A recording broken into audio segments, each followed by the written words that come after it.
नमस्कार दोस्तों। आजकल इंटरनेट पे एक जबरदस्त मुकाबला चल रहा है, अगर आप लोगों ने भी देखा हो तो। वो मुकाबला है ऑल्टरनेटिव सिस्टम्स और मॉडर्न एलोपैथी के बीच में। कुछ फ्लैग बीरर हैं ऑल्टरनेटिव सिस्टम्स में। ऑल्टरनेटिव सिस्टम्स में आयुर्वेदा है, नेचुरोपैथी है, योगा है एंड दूसरी पैथीज हैं।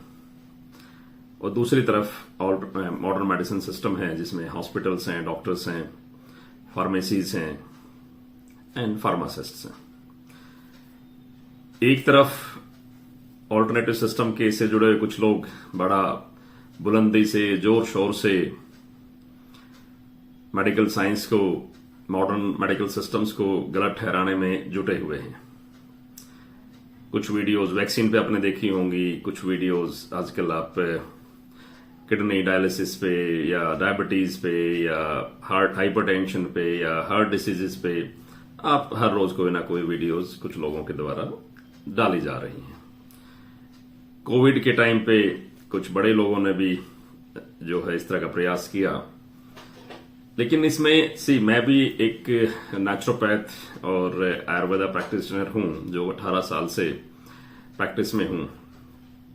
लेकिन हमने एक चीज सीखी है योग फिलॉसफी से या नेचुरोपैथी से या आयुर्वेदा फिलॉसफी से या फिर हमारी जो संस्कृति है उससे, कि दूसरों को हराने का या हराने के दो तरीके होते हैं। एक होता है दूसरे की लाइन छोटी कर दो और एक होता है अपनी लाइन बड़ी कर लो। यहां पर अपनी लाइन बड़ी करने की बजाय ऑल्टरनेटिव सिस्टम्स के लोग, जो हम में से ही हैं कुछ लोग, वो दूसरी तरफ की लाइन को छोटा करने में लगे हुए हैं। दिन रात मॉडर्न मेडिकल सिस्टम को गालियां देते हैं, दिन रात हॉस्पिटल्स को, डॉक्टर्स को, दवाई बनाने वाली कंपनियों को कोसते हैं, उनको फ्रॉड कहते हैं या बहुत से नामों से उनको पुकारते हैं। आप सब लोगों को पता ही होगा। लेकिन मेरी अपनी एक अलग ऑब्जर्वेशन है इन सब चीजों के बारे में। मैं ये मानता हूं कि कोई भी पैथी अपने आप में संपूर्ण नहीं है। ना तो हम ये कह सकते कि 100% हेल्थ या 100% क्योर मॉडर्न मेडिकल सिस्टम्स के पास है या हर पेशेंट वहां जाकर के ठीक हो जाता है या बीमारियां वहां जाकर ठीक हो जाती हैं। लेकिन हम ये भी नहीं कह सकते जो ऑल्टरनेटिव सिस्टम्स है उसमें हर किसी बीमारी का संपूर्ण इलाज है और सब कुछ वहां पर कोई चिंता की बात ही नहीं है। दोनों ही तरफ का ये सच ठीक नहीं है। अब बात आती है सच्चाई क्या है, किस तरह से इन चीजों को लिया जाना चाहिए। एक चीज हमें माननी पड़ेगी कि मॉडर्न मेडिकल सिस्टम्स में, चाहे बड़े हॉस्पिटल्स हैं, छोटे हॉस्पिटल्स हैं, छोटे क्लिनिक्स हैं, डेफिनेटली कोई किसी को जबरदस्ती पकड़ के नहीं लेके जाता, किसी पेशेंट्स को या किसी को भी, जो आपके घर से, मेरे घर से। हर कोई अपनी इच्छा से जाता है, अपनी तकलीफ में जब वो होता है तो जाता है, मरने से डरता है तो जाता है, बीमारी होती है तो जाता है। अब वहां पर इलाज के जो तरीके हैं वो उनका प्रोटोकॉल है, उनके तरीके हैं, उनको हम लोग कौन होते हैं या मैं कौन होता हूं कोई डिक्टेट करें उनके इलाज के तरीकों को मैं सही या गलत बताऊं। दूसरी तरफ है ऑल्टरनेटिव मेडिसिन सिस्टम्स जो डेफिनेटली बहुत ज्यादा इंफ्रास्ट्रक्चर रिच नहीं है, उसमें बहुत बड़े प्लेयर्स नहीं हैं। कुछ प्लेयर्स अब बड़े हो गए हैं, लेकिन हो क्या रहा है, वो इस पैथी को उठाने की बजाय या इन पैथीज का इंफ्रास्ट्रक्चर मजबूत करने की बजाय या इस पैथी से जुड़े लोगों को संसाधन संपन्न बनाने की बजाय या उनको ट्रेनिंग देने की बजाय या उनको रिसर्च से जोड़ने की बजाय वो अपनी पर्सनल पब्लिसिटी के लिए दिन रात मॉडर्न मेडिकल सिस्टम को गालियां देते हैं, दिन रात क्लेम करते हैं कि हमारे पास ये फलां बीमारी का ये शॉर्ट इलाज है, दिन रात पेशेंट्स के वीडियो रिकॉर्ड्स करके लोगों तक पहुंचाते हैं। मुझे लगता है वो भ्रमित करने का या एक मार्केटिंग करने का तरीका है। ऐसा नहीं हो सकता जैसा दिखाया जा रहा है और ऐसा है भी नहीं। प्रैक्टिकली होना क्या चाहिए, अगर किसी के पास कोई अच्छी विद्या है या कोई किसी ने किसी तकनीक पे काम कर लिया है या किसी चीज को स्टैंडर्डाइज कर लिया है, चाहे वो डाइट है या कोई पैथी है, जैसा मॉडर्न मेडिकल सिस्टम में होता है, अगर कोई दवाई या कोई तरीका या कोई मशीन इजाद करती है कोई भी कंपनी, तो वो तुरंत एसएमईज जो है वो इनवाइट करती है, कॉल करती है, डॉक्टर्स की मीटिंग बुलाई जाती है और डॉक्टर्स को उसके बारे में बताया जाता है, ट्रेनिंग दी जाती है और फिर उस चीज को मार्केट में अवेलेबल करवाया जाता है। तो सेम तरीका ऑल्टरनेटिव सिस्टम में भी हो सकता है। अगर किसी के पास कोई अच्छी तकनीक है, किसी ने किसी चीज में महारत हासिल कर ली है, तो दूसरों के साथ शेयर क्यों नहीं करते। बहुत से प्रैक्टिशनर है बेचारे, छोटे छोटे बैठे हैं, छोटे क्लिनिक खोल के भी बैठे हैं, थोड़े से बड़े ही बैठे हैं, ऐसे बिना किसी सेटअप के भी प्रैक्टिस कर रहे हैं फ्रीलांसर की तरह। तो उनको भी उस तरीके से उस सिस्टम से अवगत कराया जाए ताकि वो फायदा ज्यादातर लोगों को पहुंच सके। जो वीडियो बनाने वाले लोग हैं वो कितने वीडियो तो लाखों लोगों को तो दिखा सकते हैं, प्रभावित भी कर सकते हैं, लोग प्रभावित हो भी जाते हैं, लेकिन एंड रिजल्ट क्या है, कितने लोगों तक पहुंच पाते हैं, क्या वो सब कुछ फ्री में दे रहे हैं? नहीं, हर चीज पैसे से मिल रही है। दूसरी तरफ का बिजनेस तो गलत लगता है, लेकिन वही बिजनेस पे हम खुद करते हैं तो शायद हमें जस्टिफाइड लगता है। सो ये एक हिपोक्रेसी है और इससे किसी चीज का फायदा नहीं हो रहा। अल्टीमेटली इससे जो नुकसान होगा वो ऑल्टरनेटिव सिस्टम्स का ही होगा, क्योंकि जिस तरह के क्लेम किए जा रहे हैं, जबकि एज पर लॉ किसी भी तरह का मैजिकल क्लेम इंडिया में दंडनीय है, प्रोहिबिटेड है कि आप कोई मैजिक क्लेम नहीं कर सकते, या मेडिकल साइंस में या ट्रीटमेंट्स में आप गारंटी शब्द का इस्तेमाल नहीं कर सकते, आप बिल्कुल शॉर्ट कुछ नहीं कह सकते। और ये होता भी नहीं है, क्योंकि हर किसी की बीमारी की इंटेंसिटी अलग है, हर किसी का शरीर अलग है, उसका रिस्पॉन्सिवनेस अलग होता है, उस पेशेंट की अपनी इन्वॉल्वमेंट भी डिफरेंट है, उसका अपना माइंडसेट भी डिफरेंट है, उसकी अपनी कंडीशंस भी, उसकी होमली कंडीशन, उसकी फाइनेंशियल कंडीशन, उसकी फिजिकल कंडीशन, उसकी सोशल कंडीशन, वो सब चीजों पर डिपेंड करता है कि किसको क्या रिजल्ट्स मिलेंगे।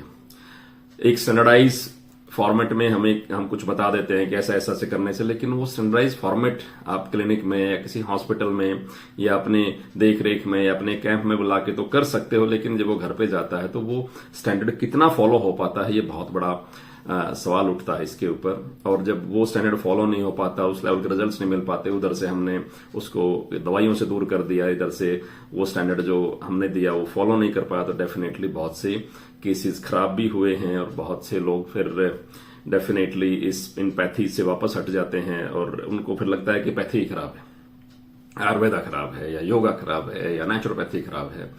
वो उस इंसान से नहीं हट रहा, वो डॉक्टर से नहीं हट रहा, वो पैथी से हट रहा है। वो फिर अल्टीमेटली गलत किसको बताता है? पैथी को, कि मैंने तो आयुर्वेदा भी करके देख लिया, या मैंने योगा भी करके देख लिया, या मैंने नेचुरोपैथी भी करके देख लिया, मैंने कोई दूसरा भी जो ऑल्टरनेटिव सिस्टम से करके देख लिया। तो उससे ओवरऑल नुकसान किसका हुआ? इन पैथीज का। सो मेरी रिक्वेस्ट है ऐसे लोगों से जो पब्लिक प्लेटफॉर्म पे अवेयरनेस के नाम पे इस तरह की वीडियोस बनाते हैं जिससे लोगों में भ्रम की स्थिति पैदा होती है, वो भ्रम फैलाने की बजाय ग्राउंड पे अगर काम करें, लोगों के सामने अगर ऑप्शन रखें।